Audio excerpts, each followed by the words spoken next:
Hi everyone, I'm here in Wealdstone Babybank at Wealdstone Methodist Church, and I'm joined by two wonderful ladies, Aghileh and Aelwyn, who are going to share the good news about this new baby bank that has started. Now, Aghileh, you were the one that had the idea, and I hear you're the brains behind the baby bank. Could you tell us a little bit about what it is and why you started it? So for a very long time, I had wanted to have some sort of a women's cooperative in Harrow, because I feel like in my own life, there aren't enough spaces for women. So I'm involved with lots of, professionally, and also I'm involved locally in the Labour Party, and they're all quite male-dominated spaces.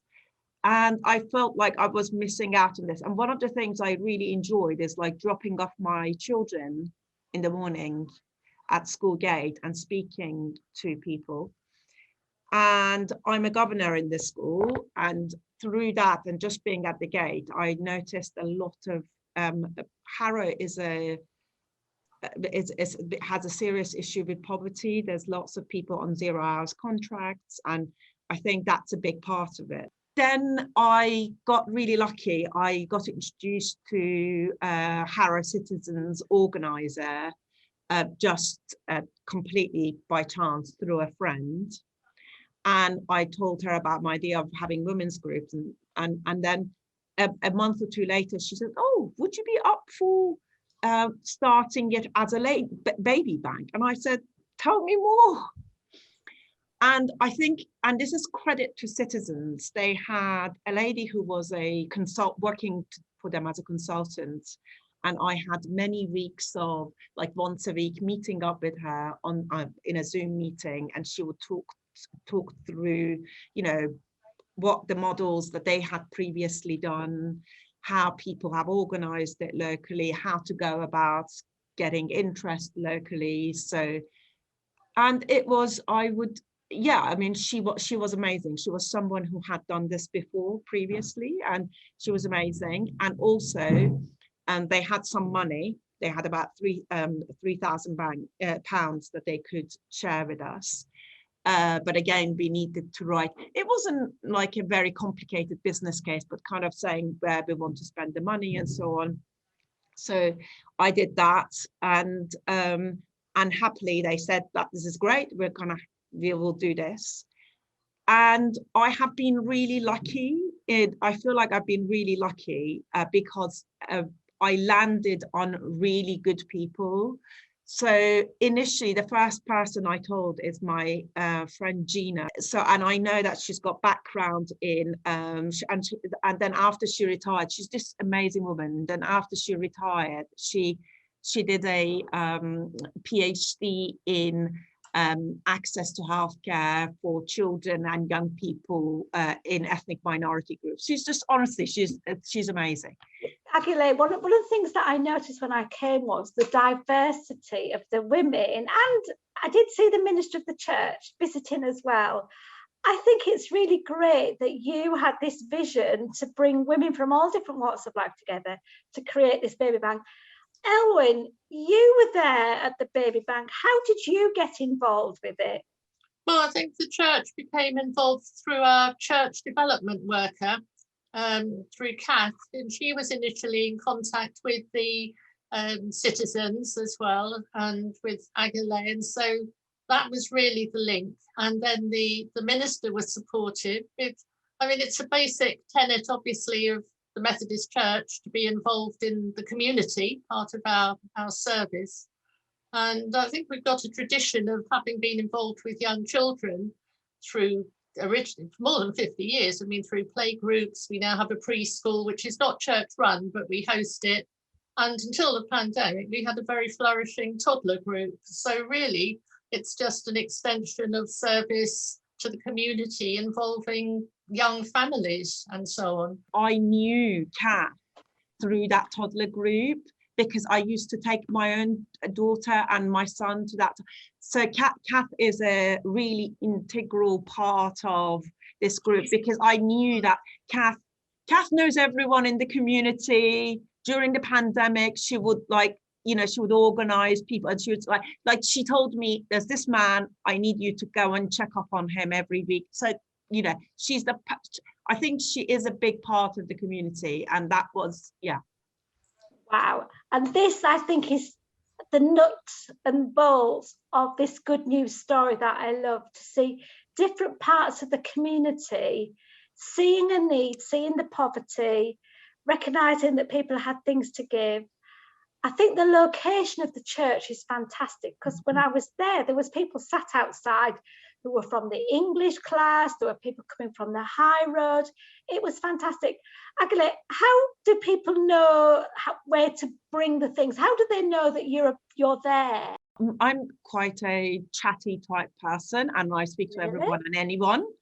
So, and also I keep in touch with people. So one of the people who's referred loads of people to me is my own health visitor, my daughter's health visitor.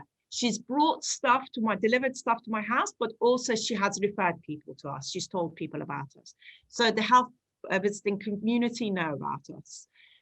Then we've just put it in various Harrow groups on Facebook, and mainly word of mouth. And one of the mums who does come and volunteer for us, Christina, who is an amazing mum, she is really hub of community type person. She knows everybody locally, and it was really funny. I contacted her. I wasn't sure she would come and volunteer, but I said, Christina, can you help kind of publicize this? And honestly, she's always like, oh, I've told so and so, and I know it because I go to the school gate and people know about it because Christina's told them. That is fantastic. And I just loved that poster that was outside on the door, because when Kath and I were going for lunch afterwards, she was going, oh, I need to go and bring in the sign. But having a sign outside, making people aware that it's there, connecting with the health visitor, this is just such a simple idea, but yet can reach so many. I know that this interview, we're going to keep it quite short, but Aelwyn, I just want to, is there any sort of one person that you've seen come in and given them something, that you've seen the impact that it's had on their life, that by coming into the church and receiving something, it's had an impact on them? Is there anybody you can think of? Most of the people who come in are from the local community, and they're not people who come to church. So they're coming in, but there is somebody who came, who does come to church, has very recently started coming to church with a toddler, and is also coming to the baby bank fairly regularly, and obviously finds it very useful because she's been there sort of early, hasn't she, wanting the nappies and wanting equipment and so on, and so finding that there is a link. But yes, it's good. Can I just make the point, going back to your earlier one about how people know?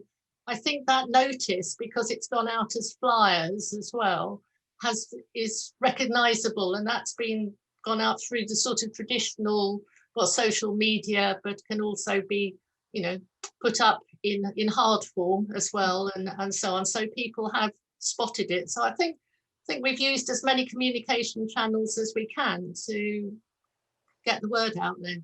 I feel really lucky. We've got first of all, we've got a really experienced bunch of women. So I know that I can write a business case and I can talk to people and stuff like that. But I know that Aelwyn has been a health visitor. I do not have those professional skills. Gina has been a children's centre manager. So that skill mix is amazing. So for instance, we were kind of trying to debate on, do we provide a formula or not? And I really, I was really ambivalent. And I kind of said, it was really funny. I told I called Jackie, who is another person who'd been at children's centre. And I said, Jackie, I think this is a conversation for the grown-ups. Why don't you, Aelwyn and Gina, decide what we want to do? And it's just, I don't really know. I couldn't decide, because I'm a breastfeeding mum, but I also don't want to dictate to people how, we are really lucky. We are really lucky. But also people are kind. Like I make deliveries almost every week, but like even Jackie, who she's not from Harrow, but before she gets home, she makes deliveries to people who say, people come without they don't have a car. So it's like, so it's really nice. It's really nice. Yeah. And it's all women. I love it. No, I think it's great. And I just love things when you see a need and you just get on and do it, and you don't talk about it and have a great long committee meeting. It's proactive. Like I'm sure you've had lots of meetings, and we do need meetings, and that's important. No, I know what you mean. But to be doing something really positive for the community. But one of the nicest things I have seen from our families is that one week, one lady came with a really nice pushchair. She took it and then she came back the week after and she said, actually, this doesn't work for me. So she brought back the pushchair and said, this doesn't work. And then so we suggested that she should take one of the baby carriers, and she said, okay, so I'll go and try that, and if it doesn't work, I'll bring it back. So it felt like, she really believes that this is a community thing and we're all sharing with each other, which was lovely. Perfect. I love our people. Yeah, and I always say the ripples that it causes, and that's the thing. And I think, it was lovely seeing your minister there, Aelwyn, on Friday, that you're just there, and it's those incidental conversations that you have, isn't it, that you've got no idea of the impact that might have, but again, giving them the opportunity to bring something back and try something new, it's fantastic, and there's no stigma with it, and I think that's a really good thing. Well, it's been great to chat. I know we could talk forever, but we've all got things to do. And thank you so much. Particularly me, I can chat for the whole country forever. Well, keep doing it and keep doing what you're doing. You're doing fantastic. Thanks so much.